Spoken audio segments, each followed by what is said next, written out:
Good morning. आज मैं आप लोगों को हिंदी की फर्स्ट क्लास देने जा रहा हूं, जो किसी भी कंपटीशन के लिए जो है एकदम बेस्ट क्लास होगी आपके लिए। ये सबसे पहले हिंदी में जो पढ़ाया जाता है वो आपकी आती है भाषा। भाषा जिसको हम क्या कहते हैं भाषा।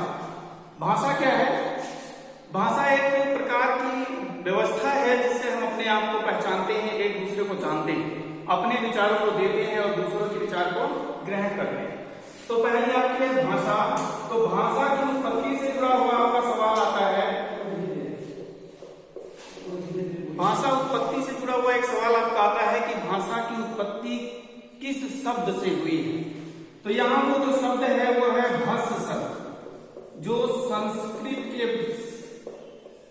संस्कृत से लिया गया एक शब्द है भस धातु। भस धातु का जो संस्कृत का शब्द है जिससे भाषा शब्द की उत्पत्ति होती है। अब भाषा की परिभाषा क्या बन जाएगी?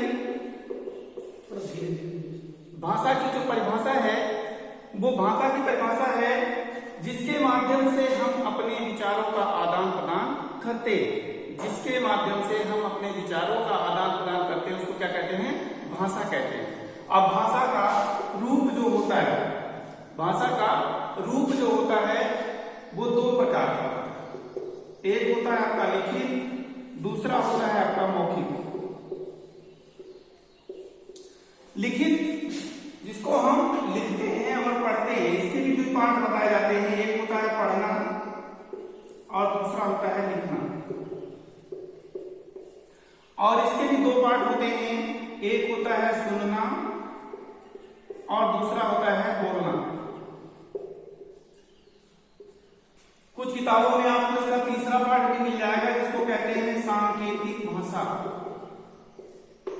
सांकेतिक भाषा कहते हैं, लेकिन ये प्रूफ नहीं है क्योंकि हर लोगों का संकेत अपना अपना होता है। कोई आंखों से संकेत करता है, कोई हाथ से, कोई मुंह से, कोई सर हिला करके। तो इसको हम किसी भाषा में जो है किसको केवल बताने वाला समझ सकता है और देखने वाला जिसको पहले से मालूम है।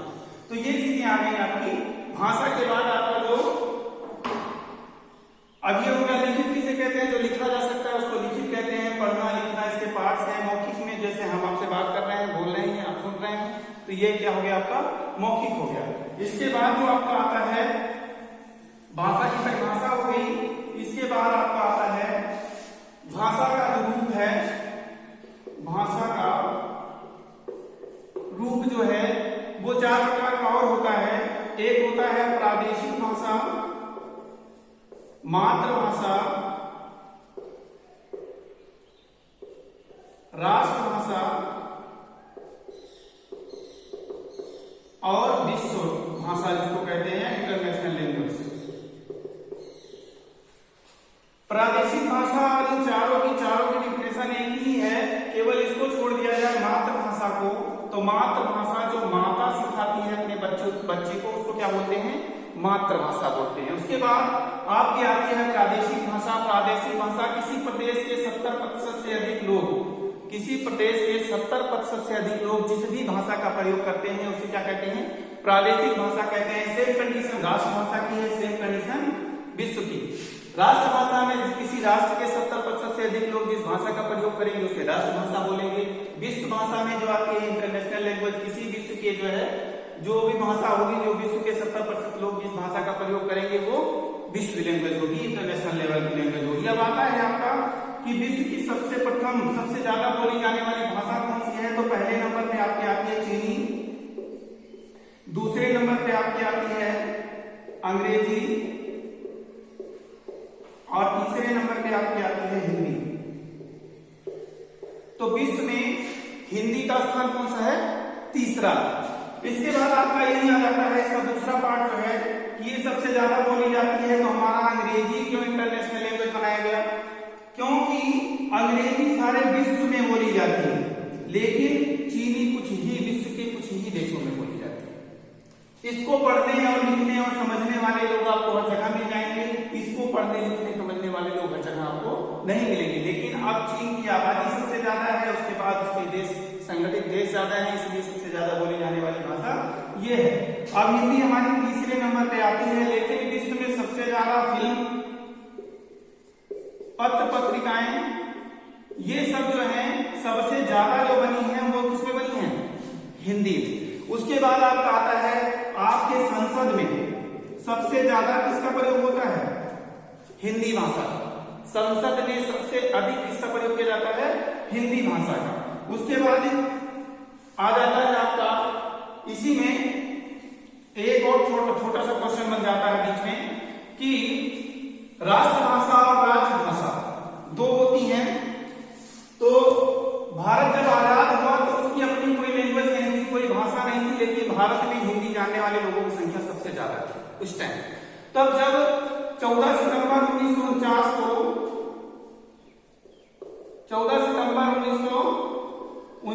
को इसको राजभाषा घोषित किया गया। एक चीज ध्यान देंगे कि भारत की कोई राष्ट्रभाषा नहीं है, भारत की कोई राष्ट्रभाषा नहीं है। राष्ट्रभाषा केवल कहा जाता है और कहा भी जाता है तो किसको? हिंदी को। कहीं इसका लिखित उल्लेख नहीं मिलता है। राजभाषा है केवल सभी राज्यों की राजभाषा और सरकारी कामकाज की भाषा क्या है? सरकारी कामकाज हो गए वो सब क्या है? किसमें होंगे? हिंदी में। ठीक, भारत की राजभाषा है, राष्ट्रभाषा नहीं। लेकिन अगर आपसे कोई राष्ट्रभाषा पूछता है तो सबसे ज्यादा इस भारतीय प्रदेश में कौन सी भाषा बोली जाती है? हिंदी। इसलिए हमारे यहाँ कौन सी भाषा हो गई? हिंदी हो गई। अब हिंदी हमारी राजभाषा है। और एक देश है आपके भारत विश्व के नक्शे में, फिजी देश है, यहाँ की भी राजभाषा क्या है? हिंदी। ठीक, यहाँ की भी राजभाषा क्या है? हिंदी है। फिजी देश की राजभाषा क्या है? हिंदी है। इसके अलावा हिंदी मलेशिया, टोबैगो आदि देशों में भी बोली जाती है। मलेशिया, टोबैगो, इस तरह से 4-5 देश हैं, त्रिनाद, टोबैगो, सूरीनाम, इन सब में भी क्या बोली जाती है? हिंदी बोली और समझी जाती है। लेकिन पूरे विश्व में किसी राज्य की, भारत के बाद किसी राज्य में की राजभाषा है तो वो फिजी राज्य एक देश है, उसके राज्य की राजभाषा भी क्या है? हिंदी। ठीक, इसके बाद आपका आता है हिंदी की भाषा। अब हिंदी, भारत बहुत विशाल देश है और इस विशाल देश में भारत में कहावत है कि हर मील मील पे पानी बदले, ऐसे कुछ करके जो है। तो यहाँ हर 10 कदम पे भाषा बदल जाती है। तो भाषा का जो बदला हुआ रूप होता है उसको हम बोली कहते हैं। जैसे आप जहां भी रह रहे हैं वहां से 10 किलोमीटर आप दूर जाएंगे तो जाकर के आपकी बोली चेंज मिलेगी, लेकिन भाषा जो हिंदी होगी वो चेंज नहीं होगी। तो इसके अंतर्गत आपकी आती है भाषा। भाषा के अंतर्गत भारतीय संविधान में 22 भाषाओं का उल्लेख है। 22 भाषा इसके पहले जो थी वो कितनी थी? 18 थी। बाद में जो 4 शामिल की गई हैं वो बोडो, सांथली, मैथिली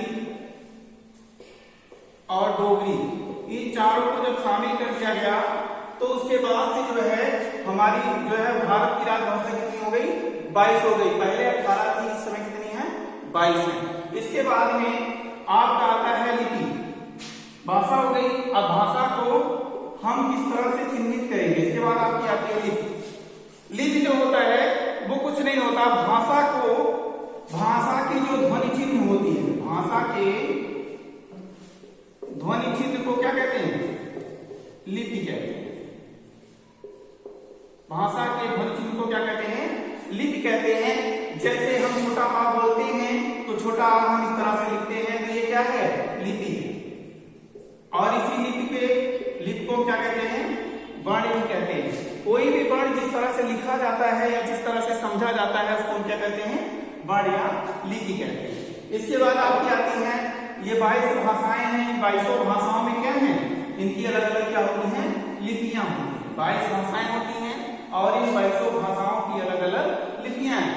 तो मैं आपको जो है जैसे बहुत सारे पंजाबी, गुरमुखी हो गई, तेलुगु की तेलुगु हो गई, कश्मीरी की कश्मीरी हो गई, कश्मीरी में फारसी और अरबी भी बोली जाती है, कन्नड़ की कन्नड़ हो गई, गुजरात की गुजराती हो गई। इस तरह से बहुत सारी लिपियां हैं। अलग जो अधिकतर लिपियां जो हैं कैसी हैं?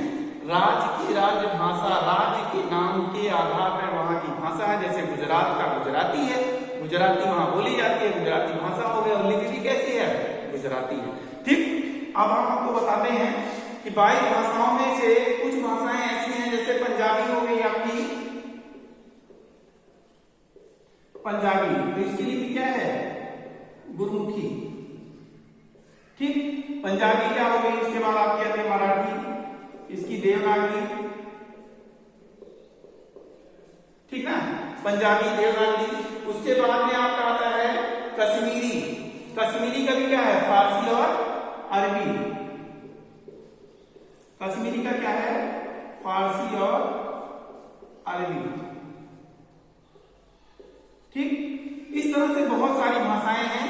आप अपने साथ पेन वगैरह रखी रहिए, जो भी बीच में जैसे नहीं समझ में आता है उसको उठा करके क्या करना है, आपको डाल देना है। बीच में वीडियो को ब्रेक कर लीजिए और जो भी पेन आपके साथ होगी बीच में लिखने वाला पॉइंट आप लिख सकते हैं। उसके बाद आपका आता है कोंकणी। कोंकणी की क्या होती है? देवनागरी होती है, डोगरी आती है, फारसी, अरबी और देवनागरी में बोली जाती है, बोडो भी देवनागरी में बोली जाती है, बंगला में बोली जाती है, और क्या कहते हैं इसको, मलयालम है, मैथिली, संस्कृत, हिंदी और सिंधी, ये सब क्या है? देवनागरी। इनके बाद आपका आता है हिंदी का उपभाषा। उपभाषा जो है वो कितनी है? हिंदी की उपभाषा कितनी है? 5। ठीक, पूर्वी, पश्चिमी हिंदी, पश्चिमी हिंदी, पहाड़ी हिंदी, राजस्थानी, गुजराती, मराठी, तमिल, ये सब तो भाषा नहीं है आपकी। उसके बाद आपकी आती है बिहारी।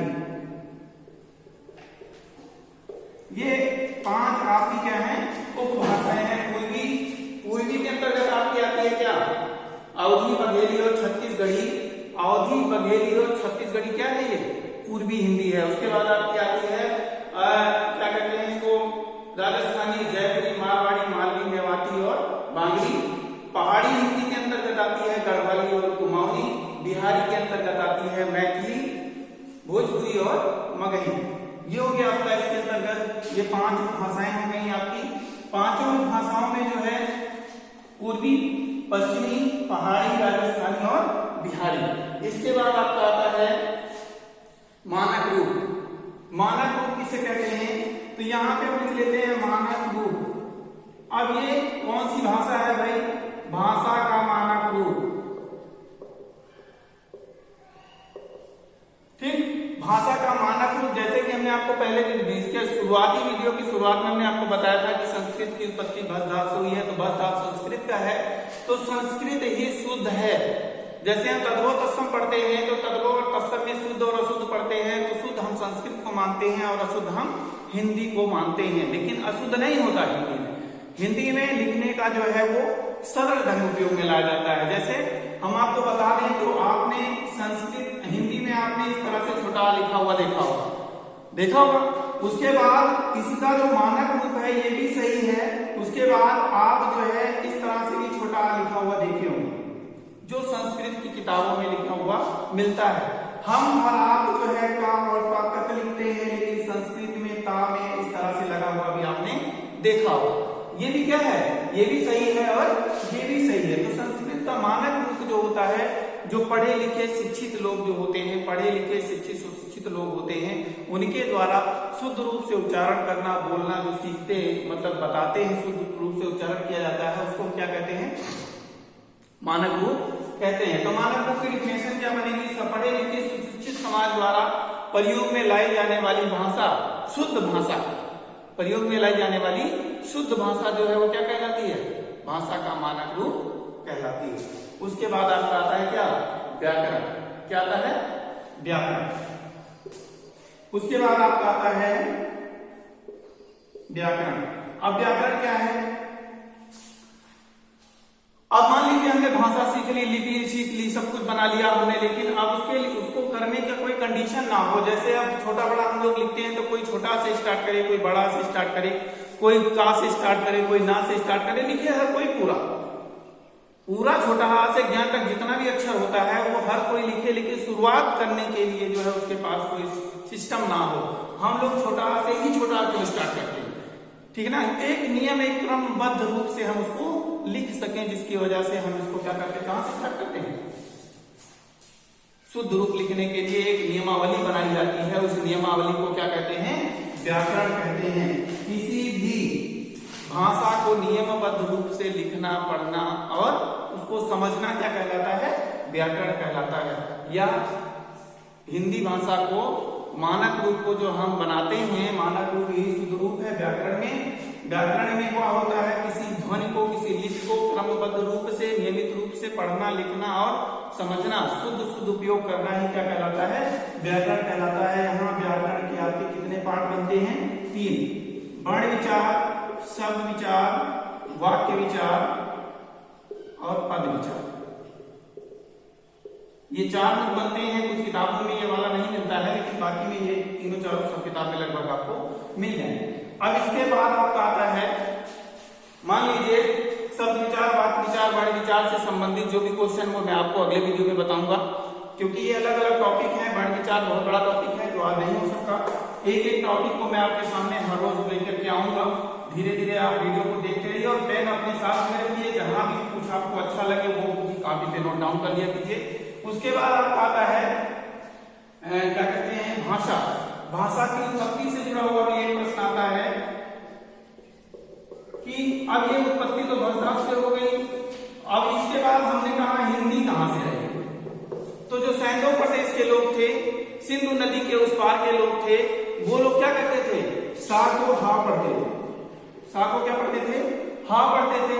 तो वो लोग सिंध को क्या पढ़ते थे? हिंद पढ़ते थे। सिंध को क्या पढ़ते थे? हिंद पढ़ते थे। जिससे हिंद से क्या बना? हिंदू। हिंद से क्या बन गया? हिंदी। हिंद से क्या बना? हिंदी।